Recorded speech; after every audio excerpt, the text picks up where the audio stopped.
في إطار الاهتمام بالأندية الجماهيرية وتعظيم الاستفادة من أصولها ودعم وتوجيه الدولة نحو تطوير منظومة كرة القدم، تم توقيع مذكرتي تفاهم بين عدد من الأندية الرياضية في خطوة جادة نحو تفعيل الاستثمار الرياضي، بحضور النائب أحمد دياب رئيس رابطة الأندية المصرية المحترفة ورئيس لجنة الشباب والرياضة بمجلس الشيوخ. وشملت مراسم التوقيع مذكرة تفاهم بين نادي الشرقية الرياضي ونادي إنبي، ومذكرة تفاهم أخرى بين نادي منتخب السويس ونادي بتروجيت، وذلك تمهيدا لتأسيس شركتي خدمات رياضية تتوليان إدارة وتشغيل واستثمار قطاع كرة القدم، بما يسهم في رفع الكفاءة الفنية والإدارية،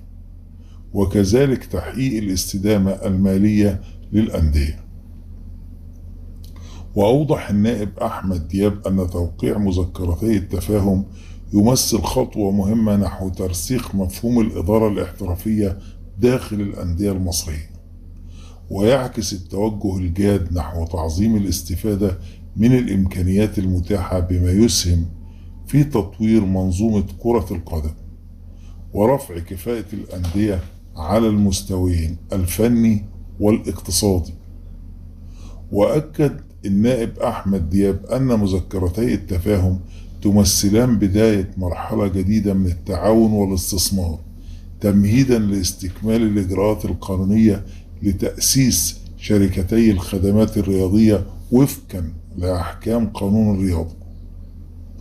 ووقع مذكرتي التفاهم الأولى كل من معتز سليم رئيس نادي منتخب السويس وسامح مبروك رئيس نادي بتروجيت، فيما وقع مذكرة التفاهم الثانية كل من أيمن الشريعي رئيس نادي إنبي والدكتور حمدي مرزوق رئيس نادي الشرقية.